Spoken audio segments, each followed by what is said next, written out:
Appreciate it. And in the beginning is like, hey, everybody. I already have advisors, Amy, asking me for this replay. And they're Oh, like, that's I'm great. so sorry. They're like, I'm sorry sorry I can't be there. And I was like, it's okay. I Yeah, got you. We're we gotcha. good. We're No problem at good. all. We got you.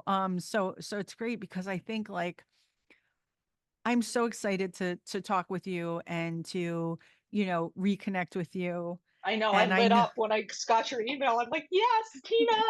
Yay!" Because I've been yes. seeing you on LinkedIn, and I'm, like, cheering you on and doing good things. Thank you. And the other thing is this, right? I'm like, Right. I want to get my book done Yeah. too. Mhm. Exactly, and you can see it's right back there. I have the poster. So, like, selfishly, everybody, and hi, it's great to see you, Kelly, Linda, Liz, Mark, Mike, Terry. And I know also too that I promised replay. Couple people like I was starting to tell Amy at the top, they're like, I can't be there. Please, like, get the replay. I was like, no worries, you guys, we got you, we got you, we got you. Because how Absolutely. many of us are fantasizing to get that book done? And I'm so envious. Like, I saw Christine Benz has a book, and Daniel Crosby has Yes. another book, and Rory Right. Henry has a book. And I know because we're interviewing all three of them for Right. book club. So it's really, really exciting. So want to give a big shout out to everybody here. Hey, Daniel, Diane, Jamie, Jennifer, Kelly, Linda, Liz, Mark, Mike, and Terry. We're missing our usual Kina Pettijohn. I just want to give a shout out to her. She is our book club. She's our number one like book club super fan, and she's Mm. recovering from surgery. This is not Oh, private wow. Well, information, good luck. Best exactly. of So recovery yeah, to and her. she's doing good. She just got back from That's the hospital fantastic. yesterday, so I know that she's going to want this replay as well. And so I'm just shouting her out. So hey everybody, let us know where you are today, and I want to kind of spin it up a little bit. I'm in an awesome mood. Let us know. I'm going to put first of all Amy's links and everybody in the chat. This is going to be a phenomenal conversation. Let's have some fun, right? It's the middle Oh, of the yeah. afternoon. It's Thursday at 3 o'clock. Let's have some fun. Okay, where are you coming in from, and what's your favorite flavor of ice cream? I feel like I'm definitely going to have some ice cream in my future tonight. If you're in Yardley, Pennsylvania, there's a place called Pana. And Amy, and I'm like, I like ice cream, but I'm not like an Right. ice cream addict. Right. Oh my God, they have like the most amazing flavors. Rose regatta, Wow. pistachio baklava. And I was like, That's, wow, that's just wild. yeah, I've never So heard of those. yeah, either did I, but it's like, and all you need when you have like really delicious fresh ice cream is just like a little bit Right. instead of like a huge amount when the quality is there. Okay. So hey everybody, great to see you all for today's book club. You know me. Couple of housekeeping uh announcements here too. First of all, coming to you live from Intentionally Studios and headquarters. We are literally on air. So it's really exciting, and it really is a privilege to introduce to you all Amy Buttell, who is Amy Buttell is a secret weapon, you guys. If you don't know her, she is behind so many. She's behind. They will go unnamed, okay, because we sign NDAs and Yes, confidentiality exactly. agreements, okay. Um, she's been behind some of the people in our book club. And that is phenomenal. And so many people I talk to, including myself, still want to write that book. So Amy is author of a couple of books. The one that we're going to be talking about today is Get Your Book Done in This Lifetime, the financial advisor's 5-step guide to writing a book that boosts your business. Now, you don't have to be a financial advisor for this, input, job role here, leader. Exactly. I'm going to Subject say the matter word. expert, right? Exactly, leader, subject matter expert. You guys all know I start out the show giving a big kudos to Kelly Waltrick. I didn't make this up. Kelly one day said to me, "Hey Tina, we should do a book club. Oh, I want you wow. to lead it." And I was like, "Oh, this is such a great idea." She's like, "There's so many people in our space writing these incredible books," and I was like, "You are absolutely right." So, mind blown. Um, During every book club, you guys, we pick a random winner of $50 gift certificate and a copy of Amy's book. Linda is in Lidditch, Linda Wittich, Wittick. Whittick. Thank you. I got that right, Linda. She's in Vegas and she wants me to bring her pistachio baklava. Love Linda. And actually Linda won a gift certificate one month. So we are going to give away that gift certificate and a free copy of the book. If you have any suggestions, we are booked out for October, November, December. We've got October Daniel Crosby. We've got November Rory Henry. We've got December Christine Benz. So as you know, this is just educational nature. If you need specific advice, contact Amy directly, guys. I have her information in the chat here. And we're going to get started. So I'm going to put a poll up in the chat here because polls are awesome. And many of you have dreamt about writing a book. What's the biggest challenge? Let's introduce poll number one. Poll number one. What is the biggest challenge when it comes to writing a book? We've got a lot of answers there, perhaps also to let they all apply, but we just want to hear.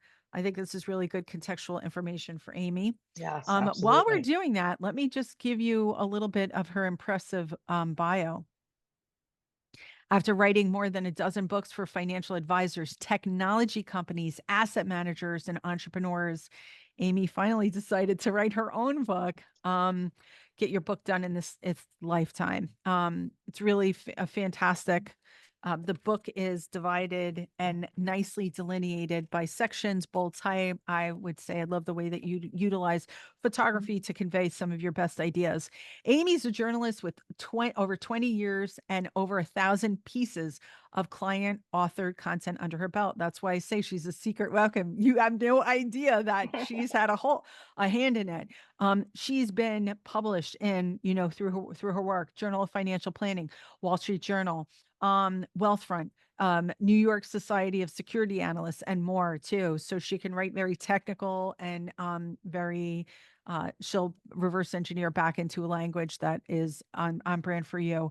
Her clients are boutique wealth management firms, fintech startups, Fortune 500 companies, names and people that believe me that so she's helped several hundred subject matter experts to get their works on their page and to overcome these biggest challenges. So I want to just quickly mention her company. That's Lake Effective Creative.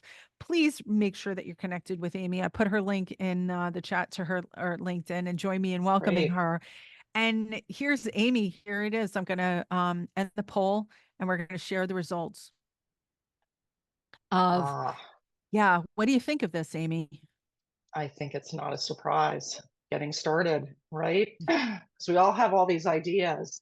And so the first problem you have is you don't know which idea is the one that has legs, right? So you're like, well, I'll do it later. Or I know a lot of people have started something and then, they run out of the other things that we talked about. They run out of motivate. They don't have enough motivation because let's face it, everybody's, like a business owner or they're an executive or we all have plenty to do in our day-to-day jobs, and that's why it's so hard to do it by yourself. And that's one of the things I say on my website is you don't have to go it alone. I mean, there's and there's a great analogy like with your exercise, right? Like a lot of us have a hard time getting motivated for exercise, so we hire a personal trainer, or at least we belong to a gym where we can, I mean, what are the statistics? People join a gym and they go 3 times and then they keep paying the membership.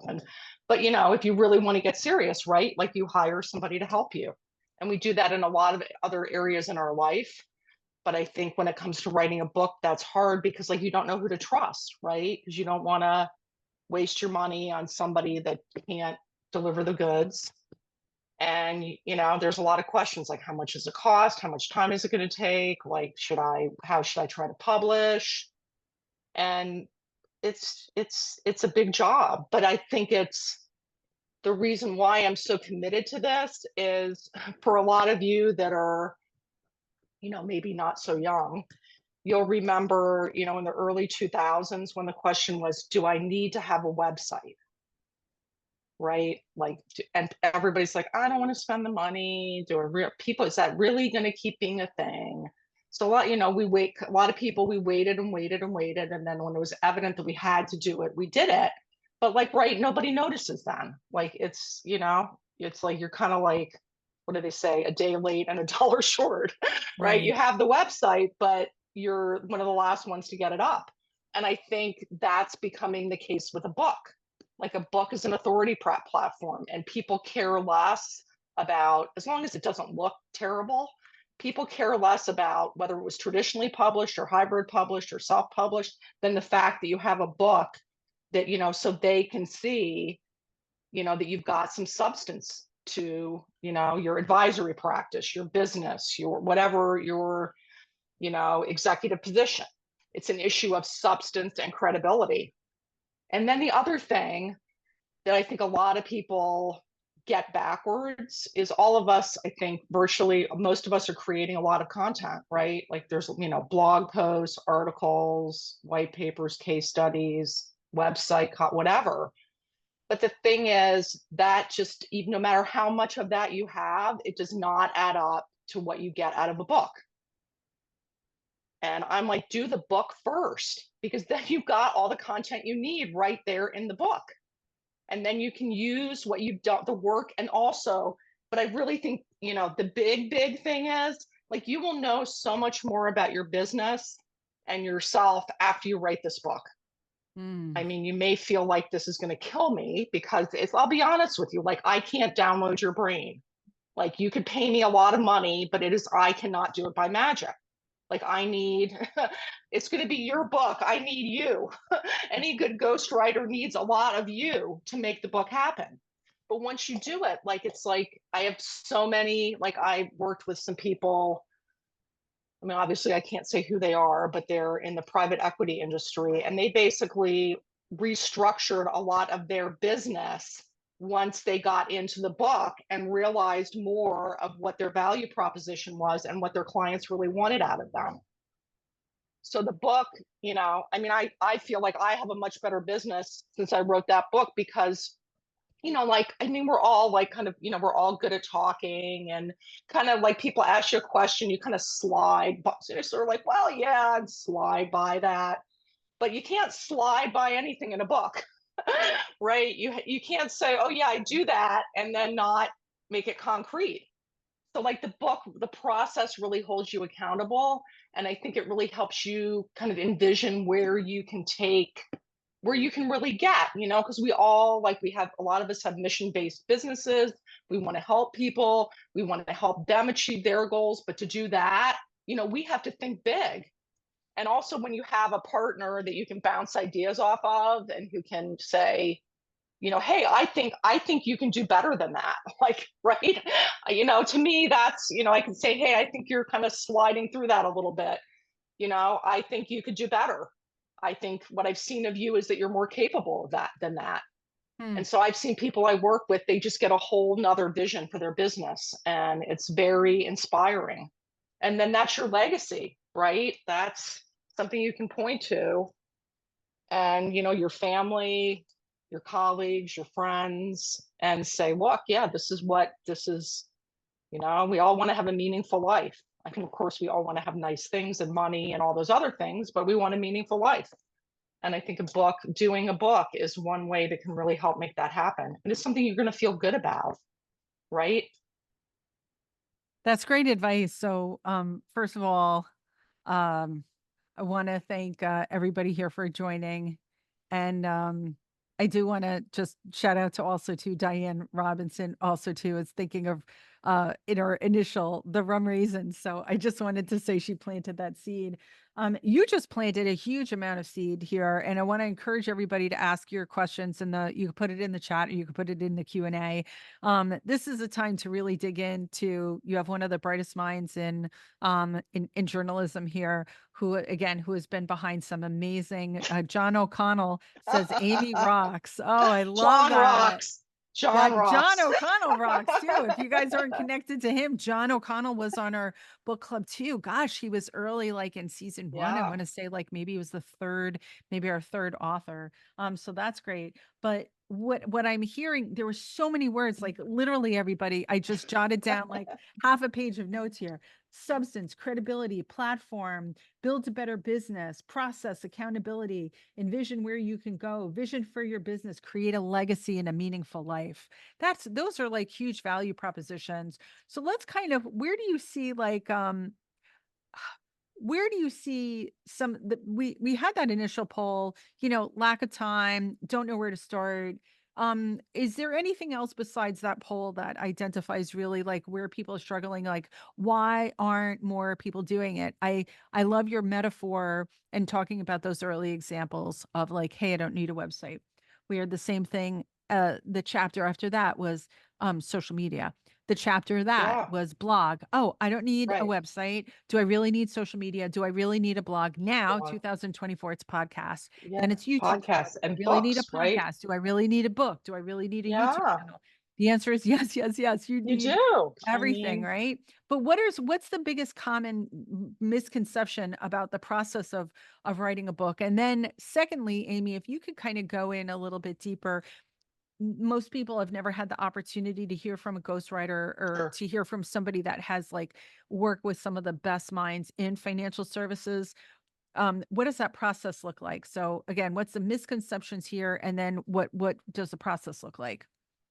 Well, I think the misconceptions might be that there's like something shameful in working with a ghostwriter, like it means that it's not really your book. I think that's a big one.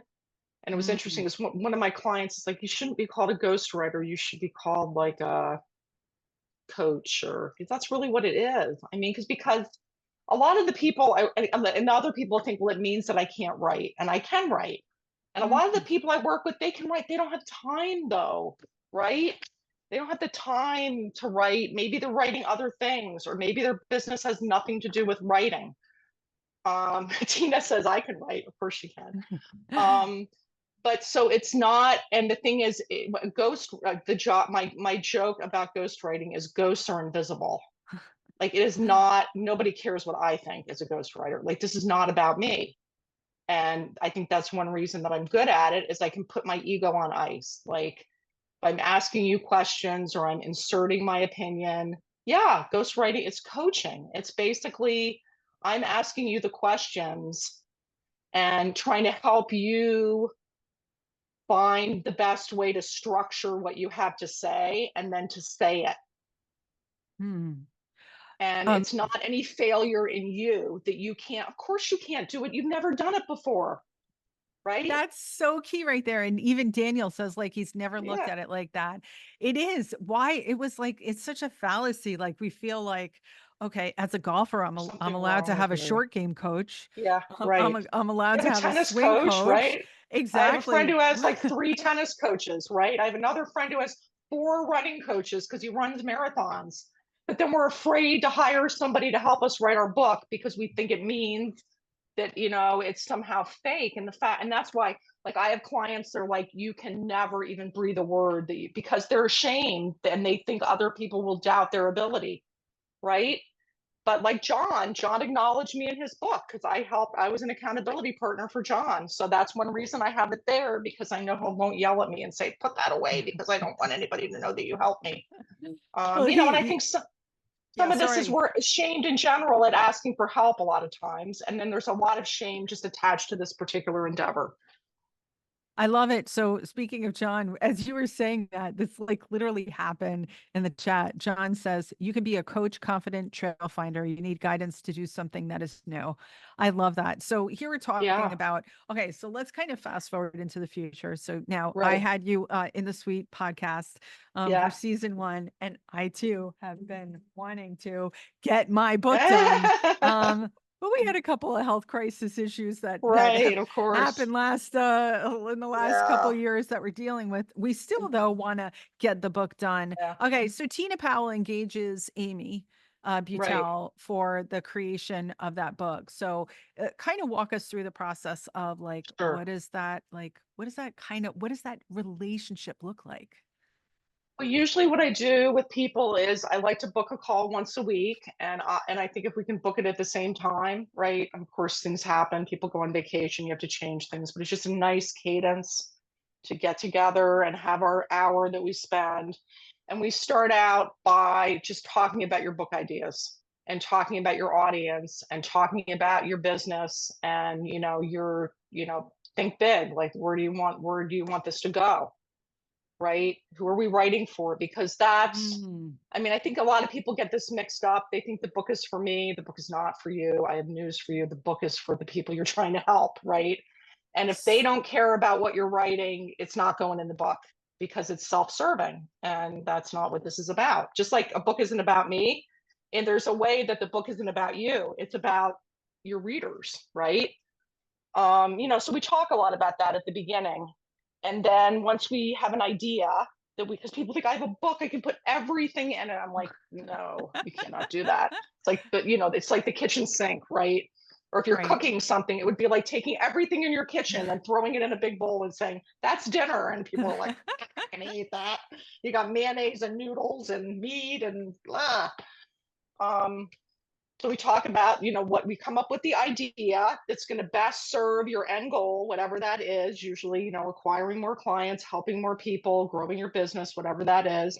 And then once we've got the idea, then we have to sequence it out into an outline, right? Because it's easy to think I have to say this first. You can't say everything first, right? And Right. how do we want to move the reader through the book? Like, what's the end goal? What do we want the reader to do?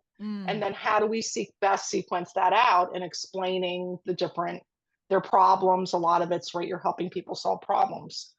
And that seems kind of simplistic, but it's the bottom line, right? Like my business is I help people solve their content problems, whether it's a book or a blog or a white paper or whatever, right? So we sequence it out, and then once we have an outline, of course the outline could change, but then it's a roadmap, and then we just start writing. We'll meet, we'll talk about a chapter. I record everything. I have a human being do my transcripts because sometimes AI misses some things and I don't want to have to go back and listen to the whole thing to get your words right. And then I write chapters and I send them to you, and you can do your track changes and, oh, this is not right, I really wanted to say this. And and then I keep writing and we keep iterating. And usually I like to say, let's try to get it done in less than a year. That doesn't mm. always happen. And people might say that's so long, but it's not really with a book, right? But I think if we leave it too open-ended, it's never going to get done because I have a couple books that I'm working on with an agency. They're going into one of them's going into the third year. And it's just hard when you lose momentum because, Right. right, people get distracted, you get busy, and then the book is kind of like a beached whale and you can't get it moving again. The other thing is like any kind of form of media is that, trends and things evolve over time. And one of the things, and correct me if I'm wrong, that I think that has evolved over time, and it's a really good idea. I think it's a great thing to bring up for aspiring authors. And again, thank you all for being here. Please put your questions in the Q&A and in the chat for Amy. We have an unbelievable privilege today to ask her some really awesome questions. But my question is this, like, I've noticed that it's okay actually to have a shorter book, and that, to write shorter books and maybe more of them instead of like, again, The no, tone, the tone. exactly. Right. Yeah. And I love what Nina just said is that her firm's written 3 books, all with a ghostwriter. It's time consuming, but it's so valuable and it's a great marketing tool. What are your Yeah. thoughts around like how long a book like needs to be? Well, I think we go back to what is your goal and what's the premise for the book, because some of that's going to dictate the length. Like when I wrote my book, Get Your Book Done, Hmm. like I had an idea. I thought, okay, like 50,000 words. I mean, and a lot of it depends on pages, depends on like the size, the trim, and the type size and all that. So it's hard to Right. really generalize. But what is that, about 200 pages, I think, 200 and something. I think so. So your book is like, and I'm looking at this, the typography is actually nice. We pay attention to that here at Yeah. Intentionally, branding, typography, and all Yeah. of those things. Hmm. So I'm looking right now. It's a 196, it's Yeah. 196 So I pages, wanted but around, I thought that was look, a you nice length. guys. It is. Yeah. And I would say, again, this delineation of using typography and shading and like, Yeah, nice. I had a hybrid publisher that I worked with, and he was fantastic, with the cover design and the interior layout and the What's a hybrid formatting. publisher? Just that's a new term Well, for like me. What's a hybrid self-publishing is publisher? kind of like you do a lot of it yourself. Like Hmm. I had somebody that I worked with who actually did their cover and a lot of things with Chat GTP because they didn't want to spend extra money, or one of the chat, you know, things that does illustrations. You can do it all yourself. You don't have to use AI, but there's all sorts of services. I think self-publishing is more when you like do it all yourself. And then hybrid is more where you have a publisher that can help. Yeah, John did that. So you have somebody to help you with all your distribution and your ISBN numbers and getting it on Amazon, and if you want hardback copies or whatever, getting those printed so that you're not like, oh, because I mean, I put it up on Amazon myself, but it ended up being a little bit messy because I just didn't get the I didn't get the file. It was my bad that I didn't get some files, and then Amazon will, like, after 30 days they'll be like, they'll take it down, and then so it's really better to like pay somebody else to do that part of it. But yeah, I mean, you don't have, there's so much of this that you don't, but on the other hand, like there's some people that want the traditional publisher end of it, and that can take years. Like I would say somebody who's writing a book now, who's looking to have it traditionally published, you would probably be looking at 2026 or 2027, Wow. assuming you do Okay. get a publisher, because they don't usually acquire books in the year that they publish them. So like, let's Wow. say, I'm working with you and you have to write the book maybe before you get an agent, and then da da da da da. So it's going to go on for a long time. Whereas if you do hybrid, and the other thing is if you traditionally publish, like they take a lot of rights, of course, because they're taking on a lot of risk to spend the money to publish the book and promote it and all that. Whereas if you do hybrid, you control it all. And I'm not saying you're going to make a lot of money, because it's probably not going to happen. I didn't make any money from my book, but that wasn't the point. The point is to get the word out about my business, And you that's know? where you make the money. I want to Yeah, hold on, that's you where you make guys. I the want to money. grab Sure. John says the hybrid publisher is the way to go. I've got Yeah. all our book club. I just want to grab his right here. Guys, activist investor over here Yeah. too. You can see it. It's right on my So shelf back yeah, so there. that's great. It's there. And so he recommends the hybrid publisher.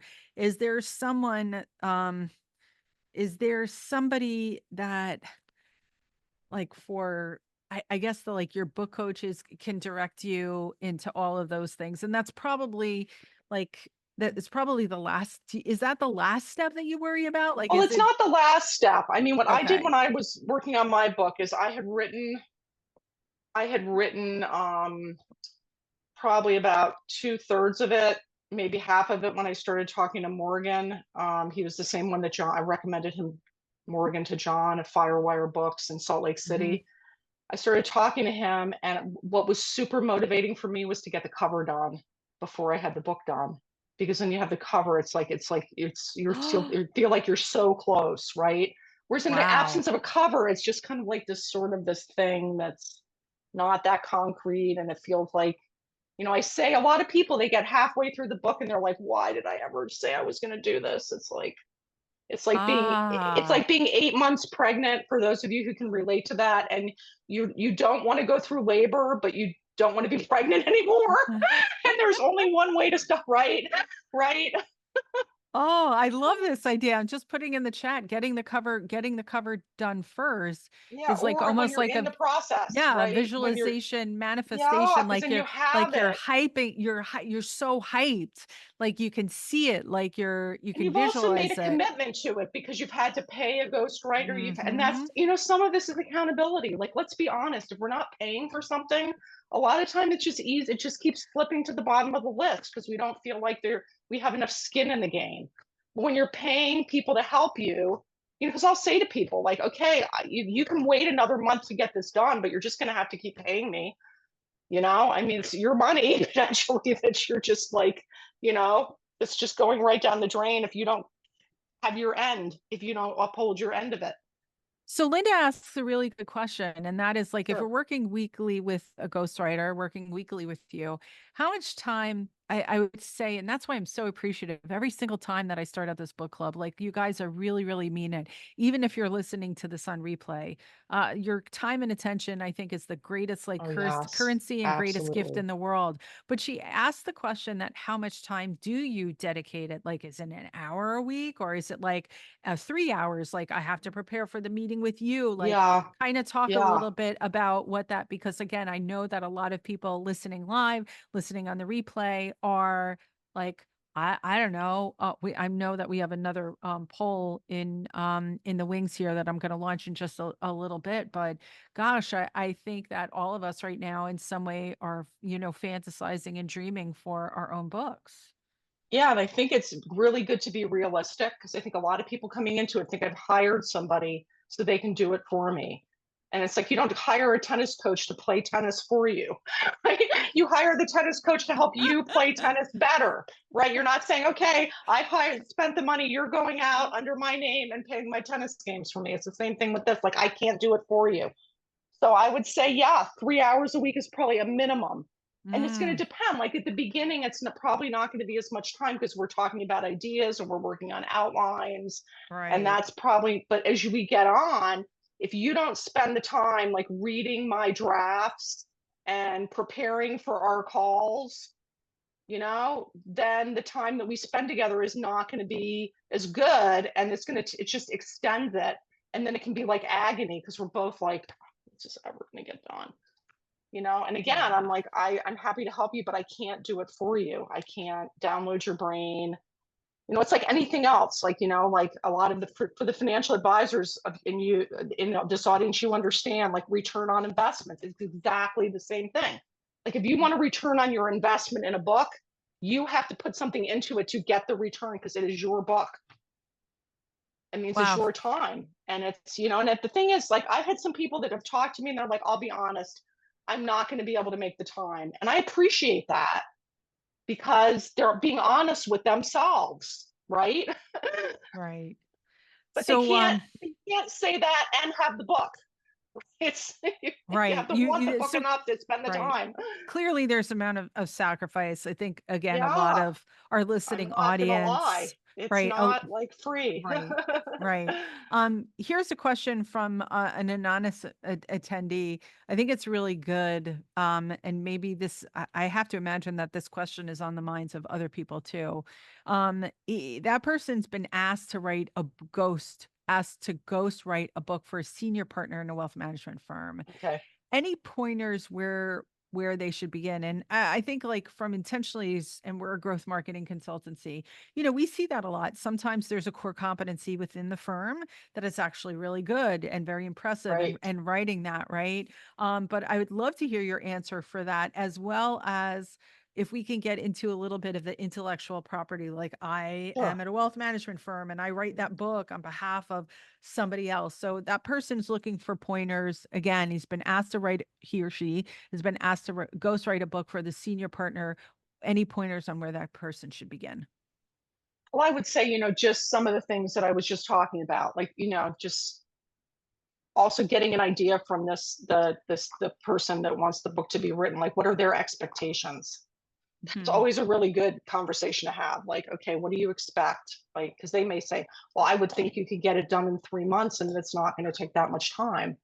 I mean, I'm Hmm. not saying they will say that, but it's just like, it's funny because sometimes I'll have financial planners say that to me. And I want to say, okay, here's a financial plan, and I expect that it's not going to take very much of your time. You can get it done in 5 minutes, and you'll charge me $50. Like you would be like, are you crazy? And so that's kind of like my reaction with, because when everybody says, I don't think it'll take that much time, they mean, I don't think it should cost that much money, right? Yeah, And it's I like think we have to be really careful yeah. about devaluing the work of other people. And when we get angry about other people devaluing our work, right? What about the concept of, again, I'm at a wealth management firm. I'm not a partner. Right, But I am a content writing ninja.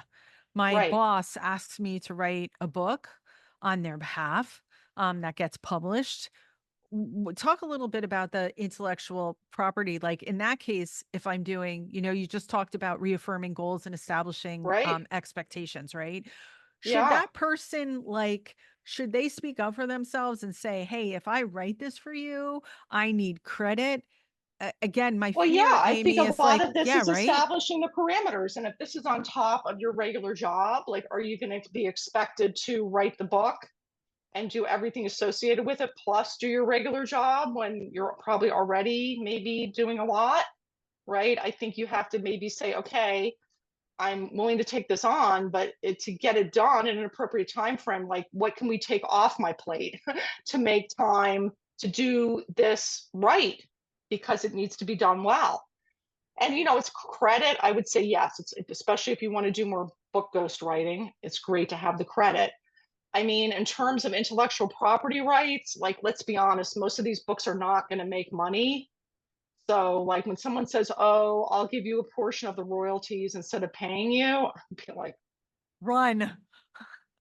"No," because it's not like even professionally published, traditionally published books. I think the statistic is 90% of them never earn out their advance.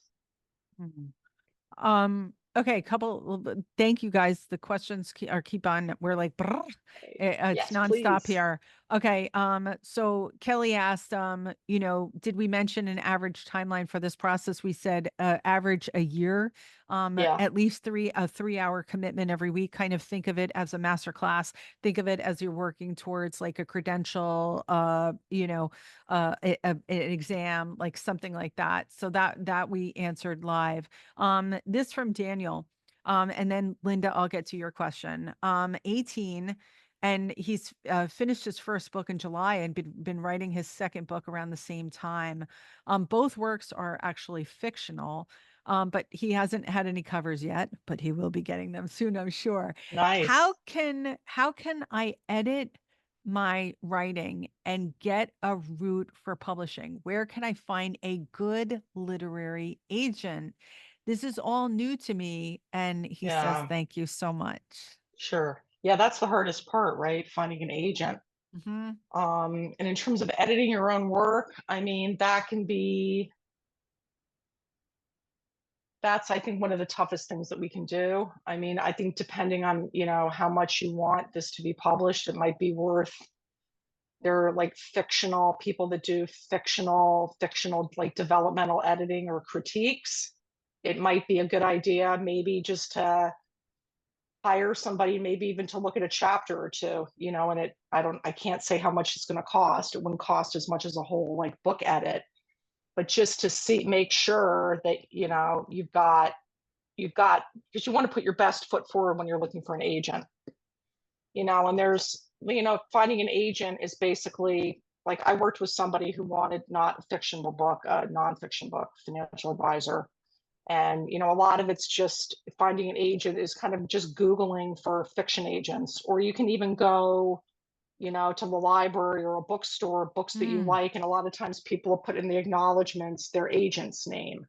So a lot of it's, nice. Google like fiction, what kind of fiction genre, because there's a lot of different, and not a lot of agents won't just represent all fiction. They might rep, historical fiction or romantic fiction or science fiction or mystery, or they have a very specific genre that they rep. Interesting. Okay. Well, this is our second question, and then we're going to get to some more questions. Our second poll, by the way. And it sounds like Daniel is actually in the editing phase. The question is this: what stage of the writing process are you currently in? So we're looking at that. And while a big shout out, I see David Conti here, who David Conti, journalist. He has just written actually a great piece at Advisorpedia, also too writes for the Wall Street Journal. Perhaps that you guys already know each other and are well acquainted. Really great. You should definitely be following his work as well too. So here we are. What stage of the writing process? So majority of our here, I'll end the poll and I'll share it. Here we go. Dreaming. Dreaming, dreaming, idea generation, outlining, editing, and actively writing. So that's really interesting. How long should we be in the dream phase I think you have before to should get we? out of it. Yeah, or you're never, the Okay. thing is like, right, there's millions of books that have never been published and will never be published. Hmm. And I don't think any of you want that to be you. So, and we never know how much time we have. Like, Tina's just been through an experience, is going through an experience like a lot of us have had where we're like, I don't know. Yeah, So I think a lot 33 of it is, 33 yeah, rounds of radiation, you guys, yeah, which is why I'm not writing the book right now, Amy, yeah, with you. exactly. But we're gonna get through So, this, and then I we're think a gonna lot of it is you got a have lot to to decide write. how serious you are and, Yeah. really look. And I mean, I think it's obviously, I think it's worthwhile because I do it for a living, but I haven't had anybody I work with as painful as it's been. Sometimes you feel like, when you're, like I said, my analogy before, when you're just hugely pregnant, and you're like, I just want to be over with, but I don't want to go through labor. I mean, you don't regret. I mean, it's the same thing. Like, Absolutely. it's hard, but I don't know anybody I've worked with that has regretted. I mean, John and I could talk about this probably for the rest of the podcast, right? The ideas that we both had, how it went, but it ended up fantastic, right? And I Yeah, think John definitely has more books in him, if he can ever tear himself away from his, furiously growing business, right? yeah, from a technical aspect, actually, John, if you put a little question in the Q&A, then I believe that I can invite you in on stage if you want to like be on video and actually have your voice. He's saying that no one could ever take that away from you, Amy. You will be a forever published author. I love it. Yeah, Another big question that we got, it also too on the marketing agency side is like, well, right. great, this all sounds fantastic, but how much is this going to Oh cost yeah, me? of course. So, Yeah, and naturally this is finance, so we can't help but to think in terms of of like course. Everybody dollars, wants to know, and you cents, should know. You and should ask, times, right? right? And Yeah. a lot of it, Any, there's a separate, right? There's separate buckets of costs. So if you're going to pay for a writer, there's that cost. And we'll talk about that once I go through the whole.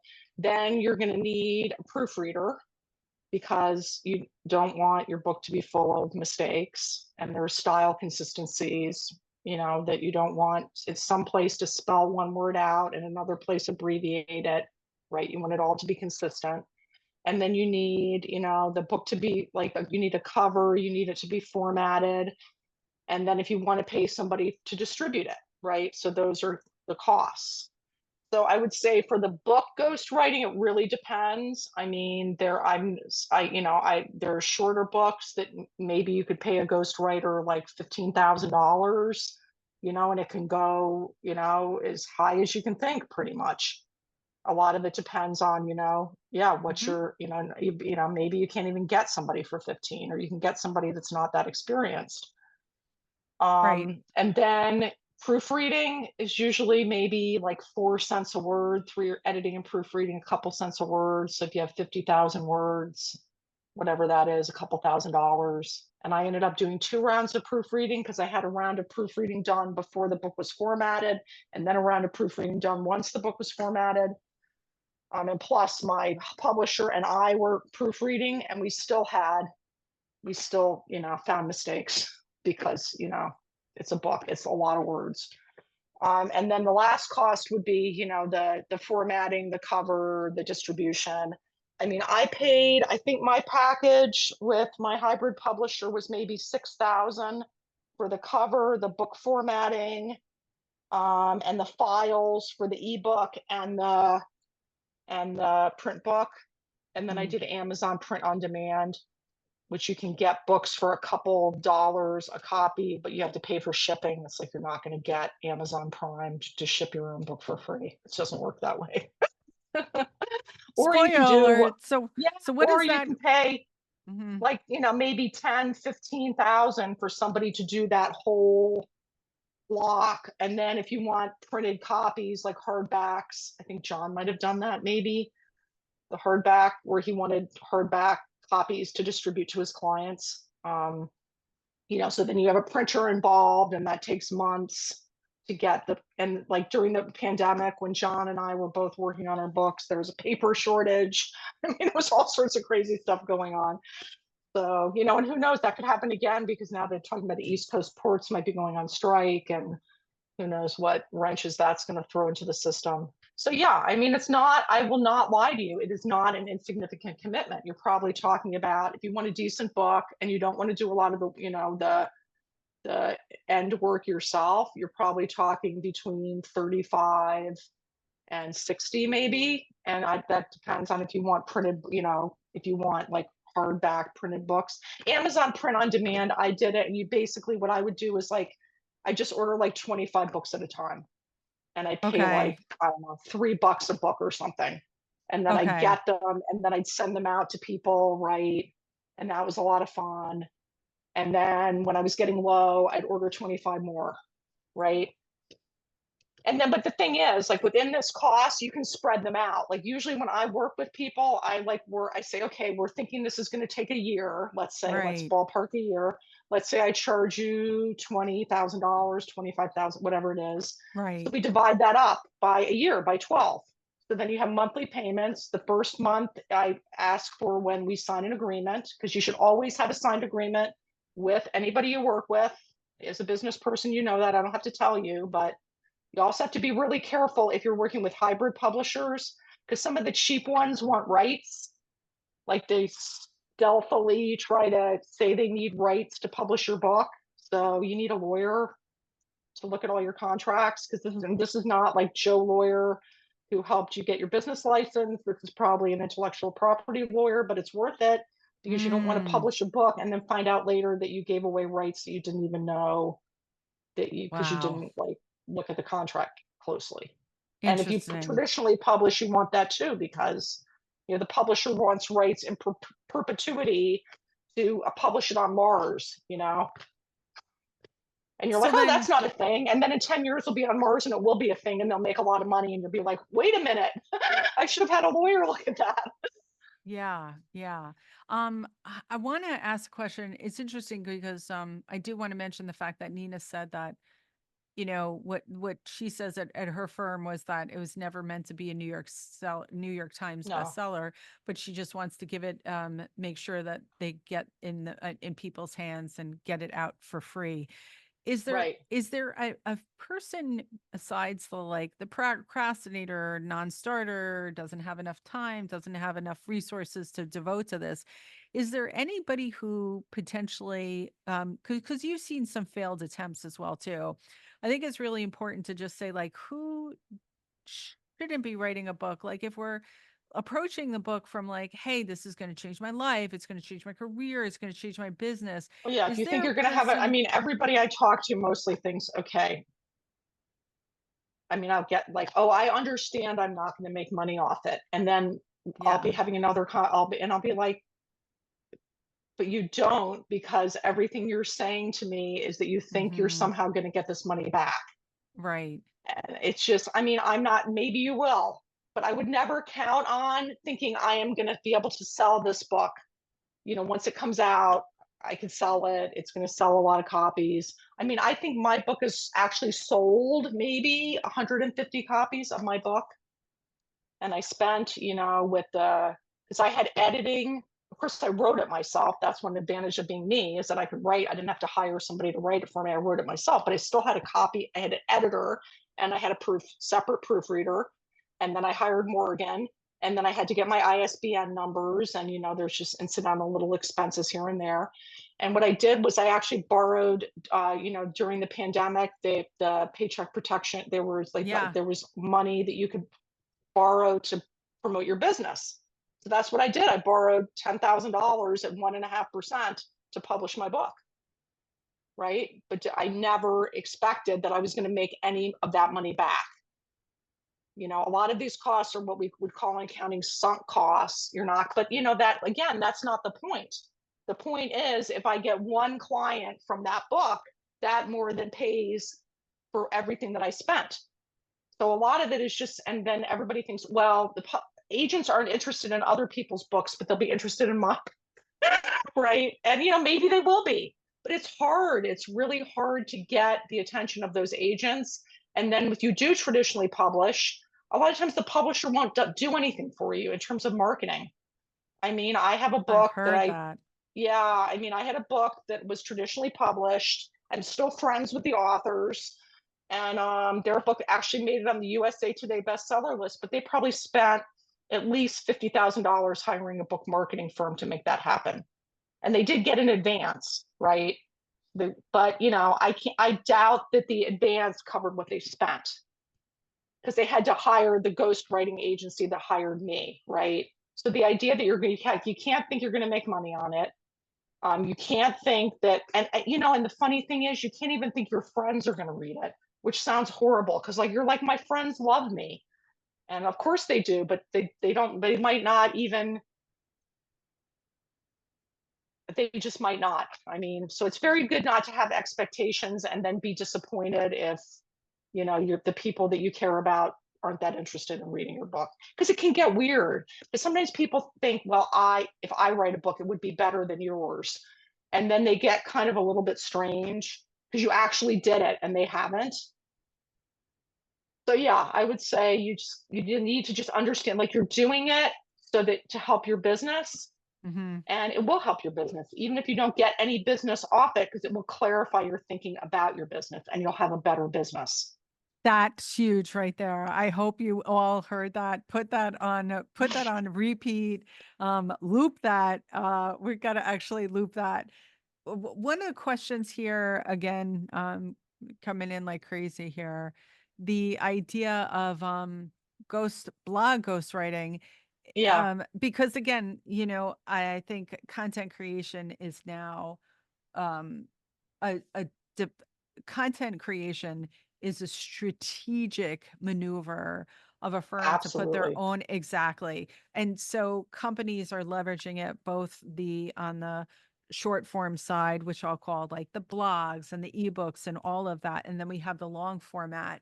So anonymous attendee wants to know that is there a difference in costs for blog ghostwriting rather than book ghostwriting? I think it's Oh, a great sure. I question. mean, it's short form. I mean, and it's, a lot of it depends on, like, if I have an ongoing relationship with somebody, right? I'll, like, maybe have a monthly fee that they get, some blog posts, they get some content, and they get whatever. Or, maybe just like a blog a month. I mean, it just depends on, like how much research you want to put into it. It could be anywhere from, $500 to $1,500 for a blog post. It just depends.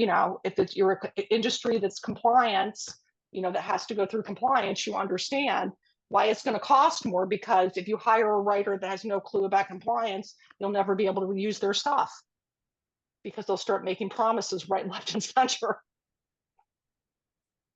Okay, I'm putting Amy's contact in the chat. We've got about 8 minutes left. I want to launch our last poll along with another question for you, Amy, and that is that being that you're like a what we'll call a book coach. I like the book coach rather than like the ghostwriter portion of that. So it sounds that whoever your client is doing some form of writing themselves while working with you. Right. Being that you've worked with, let's call it like hundreds of authors here, what have you seen in terms of like success? Is that writing daily and like me just saying, okay, Tita's going to get up every morning from 5 a.m. to 6 a.m. I'm just going to write no matter what, even if I just sit there and open the computer and write a couple words without question every single day, 5 days a week, kind of like my radiation lately, 5 days a week to do that? Or is it waiting until you're like inspired, or is it waiting on the weekend? You've worked with so many different types of people, and it's interesting that our poll is almost like equally delineated between how do you approach writing a book with a set routine, with bursts, right, free time, waiting for inspiration to strike, or haven't even started yet. What have you seen to be the most successful mechanism? Well, I think that people need to have some kind of routine. It doesn't necessarily have to be daily, because if you're working with a ghostwriter, a lot of it is, okay, here's this chapter, you need to look at it and get me feedback. So I would say with the people I work with, I encourage them to set a time aside in their schedule. And sometimes, like, I'll work with their assistant, like, to say, okay, Susie needs to have 3 hours blocked out this week to get this stuff done because otherwise it's not going to happen, right? They'll actually say, talk to Susie and tell her to block my time. Because you know what it's like, you get busy and then that kind of stuff kind of slides to the bottom. So the problem with inspiration is, it just doesn't, it's not always convenient. And a lot of, like, if I waited for inspiration, I wouldn't be eating. Wouldn't have enough food. I wouldn't have enough money to eat because this is my job, right? I mean, I can't say it's not inspiring, but that's not what it's about. It's about, this is what I do for a living. And it's like a discipline. It's like anything else. Like if you want to run a marathon, you don't just show up at the marathon having never done any training. Okay, here I am. You're not going to get very far, right? Instead, you say, okay, how much time do I have? And how am I going to plot out? When am I going to do my long runs? When am I going to do my short runs? What day am I going to take off so I don't wear myself out? It's the same thing. You have to look at, like, okay, this is a year we're going to be doing how, and everybody works differently. Like for some people, like you might be you, Tina, getting up early in the morning. Other Right. people, it might be, and that's some tips I have in my book. Like, how do you, and they're also having accountability partners, even if you don't want to hire somebody, okay, like make sure your staff, the people you're working with is on your side, that they understand that you need time to write and that they shouldn't be interrupting you with, Joe Blow is on the phone and he needs to talk to you now. If this is your writing time, or your spouse or partner, like you need to have people on board to support you, or even maybe somebody else that wants to write a book. You two could say, okay, we're going to be accountability partners. Like we're Right. going to try to set some goals together. And that's a lot of the role of a book coach or a ghostwriter. And like when John and I were working together, that's what it was like. At a certain point, there were some chapters he was supposed to write, and his business was taking off into the stratosphere. So, those were ones that we ended up, like, he would talk to me and then I would write them because he got busier. And a lot of this is flexibility because you don't necessarily know how it's going to go down. But if you don't, like, we know what happens if you don't have a plan. What happens if you have a marketing wish but not a marketing plan? What happens, Tina? Does the Yeah, marketing ever get done? nothing. No, nothing gets done. No, it's like the same thing with a financial plan. Yeah, You need to have something documented. I just want to point out that within the contents of Amy's book, you can go, it's delineated and organized into sections, which are starting your book, writing your book, finishing your book, and publishing your book. So no matter, I know that there's a bunch of marketing your book too. exactly. We could write a great chapter on Yeah. that, right, John?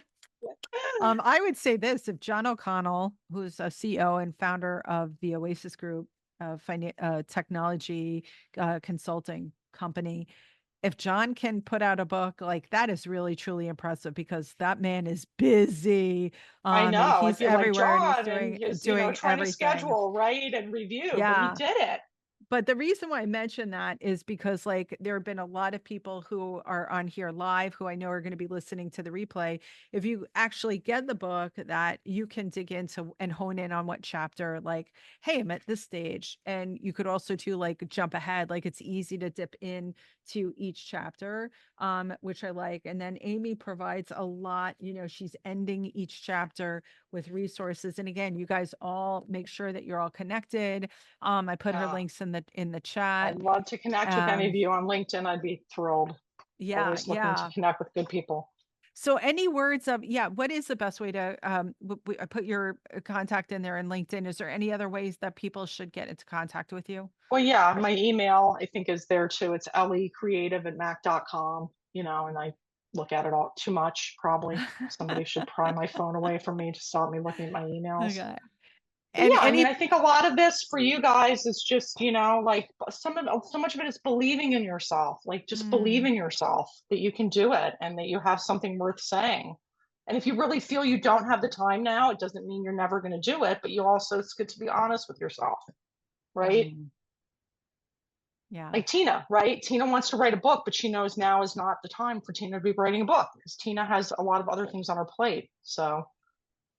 But she Uh maintains the intention to do it in the future, right? Yeah, exactly. And I think like one of the things that really appreciate you, Amy, is that, you're you're respectful of, or you're as a coach, you're observing that and really honing in on the person and saying, okay, this might not be the best Right. of time. I think I'm hearing from you that you don't really think you have the time, and maybe we should respect Right. that. Right. And maybe we Right. should check in with each other in 6 months or a year, or whatever. If Yeah. this is a wish, or maybe this is something that it's just not going to happen. Maybe in the Yeah. universe of choices, you have too many other things going on in your life that it's maybe not, and that's Exactly. okay. It's like not the end of the world if you don't have a book. Yeah, well, it was a good time for John O'Connell. He says that he's too kind. You can get a copy of his book too, Rise of the Activist Investor. I think the main thing is like, I knew it. You guys, I knew it by having Amy Buttell here that this was definitely going to be a session that, you had the ability to ask some really, really great questions. We Thank appreciate you. you all so much, Yeah, the courtesy of your absolutely. time. Kelly wants to know how I can get a replay. Kelly, we're going to post it on our website, but I have a couple of people that reached out to me individually. I should already have your email from registering this, so I'll make sure that you get the replay as well too. But Amy Buttell, a fantastic conversation with you. You're getting some thumbs up, you're getting some hearts. We Thank you, really Tina. appreciate Thank you so your much, Tina. expertise and your time. I think this was fun for everybody. Yeah, it's Right? I fun for really me, and I really appreciate the invite. Thank you so much. I love talking about this. I think that, for the advisors out there, there's so many people that need an advisor that just don't know how to connect with them. And that's when I see myself as a facilitator, helping you all put your ideas out so you can help more people, right? Awesome. Awesome. Daniel says thank you. I'm going to get replay. Every single person that registers is going to get replay within 24 hours. And Mark Quirk, I'd love to end with his sentiment. This was amazing and truly empowering. Thank you. Thank you so much, Mark. I really appreciate that. Thank you so much, Amy, everybody. Okay, you guys have a great rest of the day and we'll talk to you soon. Take care. Okay, take care. Bye.